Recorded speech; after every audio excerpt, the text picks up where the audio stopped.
defensively, or are you guys struggling defensively to kind of work the defensive plan? Well, they really play with 4 guards, and we knew what they did, they do, and they do it very well. They do it very well. A lot of trying to really penetrate, put pressure on you constantly. We switched a few times. We didn't do our coverage nearly as much as we wanted to, and but again, I think you got to give Vanderbilt credit for that. But I'm not sure. I told the team the way we finished the first half was really not good. I mean, we got to stop fouling 3-point shooters, and we left our feet, gave up 2 easy baskets at the rim. Dug ourselves a hole there, but just proud of our guys for fighting back. Had a chance, obviously, to possibly send it in overtime, and but just give Vanderbilt credit. I thought they played hard. I thought they played with a real sense of purpose, and got a lot in the lane on us, which again, you give them credit because they had to carve out and fight for that space, and they got it. Too many second chance points that we gave up, but again, you got to give them credit for that. Rick, you had kind of 2 fouls for about 7 minutes there in the first half. Is there any thoughts putting him back in? No. No, because, I mean, I thought we could stay there. I mean, if you think about it, it ended, what was the score at halftime? We were down 6, but it was a 2-point game, and we were there and switched for no reason and then fouled a 3-point shooter. And if we'd have switched, we had the coverage we wanted, but we just switched for no reason and gave a terrific shooter a wide open shot, and then we fouled him. But no, we weren't going to risk that because I thought we were able to, if we could just hold it right there. But again, we had that defensive lapse in it, and it hurt us. And we came out. Again, give them credit. I mean, we still got to. It's about us. We still got to improve, and we can get so much better, but we're going to have to do it. Rick, are you surprised that your team didn't handle that segment better without Sakai on the floor? Yeah, I did. I mean, again, we could have stayed right there with them. I mean, but again, it was just a simple defensive play that we didn't handle. I mean, there was just no reason for it, and there's never a reason to foul 3. I thought Sakai's 3-point foul was ridiculous that he would put himself in that situation. I mean, he fouled. He can't do that. I mean, you're talking about 2 seniors that, and I love them to death, but we can't foul 3-point shooters, and we've done it too much this year. And today we did it, and those 4 points are huge. And it's just we can't do that. I'm sorry. How much was communication an issue on the defensive end? Well, again, I can't tell you other than we keep asking, why are we doing this? And I think it's guys where they've got to understand, and we haven't had a lot of miscommunication problems this year, but we had some today. And again, all I can tell you right now, without looking at the film, that I've got to give Vanderbilt credit for it because I don't know why we were doing some of the things that we were doing. Rick, I know you'll probably want to see film back on it, but some of those offensive rebounds Vandy had, is that just the ball bouncing that way, or is that? Well, they made some early, obviously they had a high level of motion going, which is you would expect being at home and playing Tennessee, and they made some shots, and Felix left his feet a couple of times. I thought he should have stayed down. I thought we should have made him see they could have made some shots there, and they cleaned it up on the backside. But again, you got to give them credit for carving out that position to be there. And I didn't think we had the same thrust on the offensive boards. I looked at a few clips at halftime and that we normally need and what we need to have. But tough game, hard fought, and again, I got to give Vanderbilt a lot of credit. I think Mark had his guys ready to play. I think we'd say they probably executed. We did obviously better job. At the end of the game, they had the lead and was probably trying to work the clock a little bit and got themselves in some shot clock violations, allowed us to kind of climb back in it. But it's hard to coach when you got a lead. It's hard to coach when you don't have one. And but I'm proud of our guys for fighting back. They kept trying to hang in there and try to get something going, and again put ourselves in a position to possibly. We had the ball. We maybe could have shot a 3 to go for a win, but we didn't. We weren't willing to do that. We thought if we could get it to overtime, we'd take our chances there.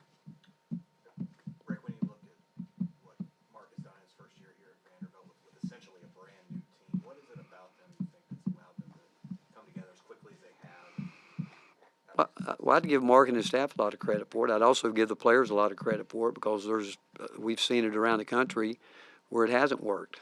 And the fact that if I were from the outside looking in, I would say what I would say about our guys. I think they knew what they were looking for. I think how he wants to play, and I think he got guys to fit his system, how he wants to play. And he's got some high-level portal guys and have been in big games, and I think the thing he's done, he would probably tell you, is he's got the system he wants to play with that he's played with, and he got a group of guys that came in and bought into it.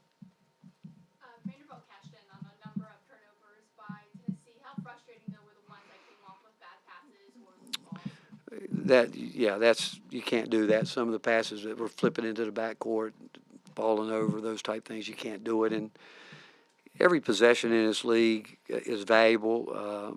You look at every game; if all teams are playing well, you got to expect games like this every night. You don't expect teams to get up big, but that's the ebbs and flows of a game. But in the end, you expect them to be hard fought, close, and you can't throw lifelines out there. And those turnovers like that are just basically giving you an opportunity to score some points, but just basically giving them points, because we tell our guys all the time, there's no defense for open court turnovers. There's nothing we can do. Bad passes that lead to those easy baskets, and there's just no defense for it. Rick, with Chaz, he got a shot going today, but then had 5 turnovers as well, and then the end of game sequence. So what's your message to him right now? Well, he's going to adjust. I mean, people are being very physical with him, and we can throw out freedom of movement. That rule's gone. I mean, they've made a big emphasis of it. I mean, I can say it both ways. I can say that against us. I mean, if they're going to I can show you tape of us, everybody, guys coming off screens, arms are wrapped around them. I mean, but if that's the way they're going to call the NCAA tournament, that's the way they got to call this. And we've always said, I've always believed when you get in the NCAA tournament from an official standpoint, they don't replay no calls normally. So they let it go. And if that's the way it's going to be, that's good. So we can all adjust to it, because what's really tough is when you're in a league where they're calling this and that. And I can tell you from experience, that tournament's called different, which I think is great. And if we're going to do this now, we all have to adjust to it. And but that rule is we can forget that rule, because there's not a lot of movement out there. And I'd say the same thing about the way we try to play defense. Right, against everyone else who had their hand up, and then that's it. We'll go middle of the second row here, and then Jack. Speaking about Chaz, this is the only free throw that he missed all day. How tough is that for him, especially being a local guy? And is there any substitute for experience in a moment like that? No, I mean, this is all new for him. I mean, I go back. I mean, Chaz is such a great person. I mean, he's great. He's so unselfish. I hate it for him. Our team does, because he wants to win. But imagine 4 years ago, man, he was averaging 2 points a game. Then 4 last year. He had a good year. The next thing you know, he's one of the most sought-after players in the country. And he picked Tennessee for all the right reasons. And he's very humble. Maybe not selfish enough in some regards, because I could say, tell him, do more, be more aggressive, do this, do that. But he's learning to play at a whole different level. I mean, it's a whole different level. I mean, the physicality that he has seen to this point, he didn't get it ever, and it's not going to change. So he's going to have to keep learning how to deal with it, and it's going to be movement, speed, getting separation. But I do think his teammates are trying hard to get him open. Everybody was wanting to down him, and we've talked to him enough about what options he's got to get to, but. He's just going to have to get to him quicker. Go to Jack, and then the remaining hands I saw, Ryan, Mike, Grant, Reese, and that's it. That 12-0 run out of halftime for Vanderbilt, how crucial was that to the flow of the game? And then what needs to change for Tennessee to not let that sort of run?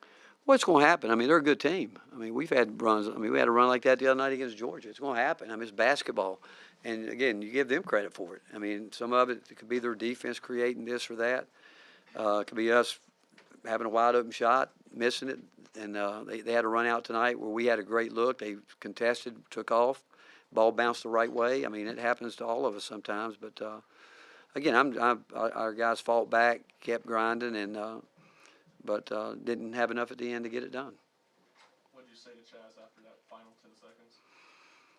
And I just talked about us as a team, and again, I go back, the way we ended the first half was a big problem. And you expect them to, I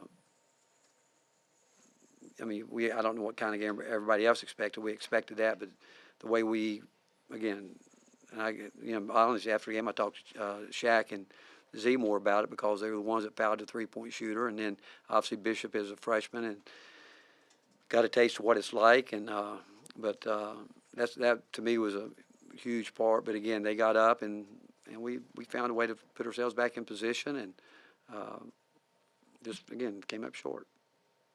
Rick, it seems like this team's fouled three-point shooters quite a bit Mhm. before just today. Why is that happening for an older team like this?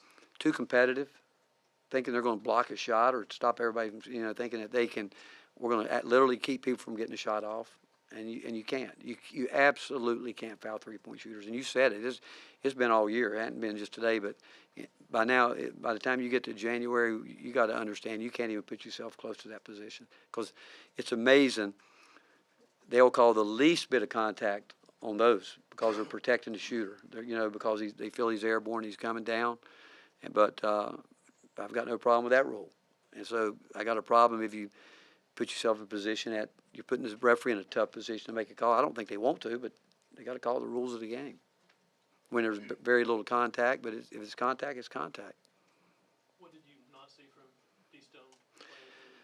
Well, again, I thought early he had a chance to shoot the ball twice. He didn't, and we've worked on it enough. I mean, he's good at that. We talk about not forcing shots, but when shots are there, they've got to be taken. And defensively, again, that's really what it was. We kept thinking that, we're trying to get some defensive guys when we needed some defensive stops in. We, when Shaq's in the game, I thought he got himself in some tough situation at the end of the shot clock, but that's not always on him. That we got to have cleaner possessions than that. And then you get down, then we think we got to get some offense, so we try to go that way and maybe give up a little bit on the defensive end. We've got to get. And I've told our team, we can play different lineups, but there's certain things that can never give. We can't give in on the defensive end regardless if we're playing with, say D-Stone and Igor. Can't give in there. Guards, regardless. We can't give in with rebounding offensively or defensively, and we had too much of that tonight. Last one from Reese. Coach, you talked about Felix jumping and trying to block shots. How does he balance making a decision to block a shot but also not leaving it? It's tough because he's so good at it. He's really has made an impact the last couple games where he's really we want him to block shots, but we talked to him about it, and it's hard. If it were easy, he would do it. But when the guy's coming, all I would say again, trying to keep you try to keep teams from getting angles on you to where they don't get great looks at it, but he'll get better with it. What we're talking about is when the defenders between his man and the basket close, let that guy try to finish the play as trying to come over and clean that one up. The angles he's got to come obviously, but he'll again. Felix is getting better. He's put together a good string here where he's done a lot of good things for us. Thanks, Coach. All right, thank you guys. Well,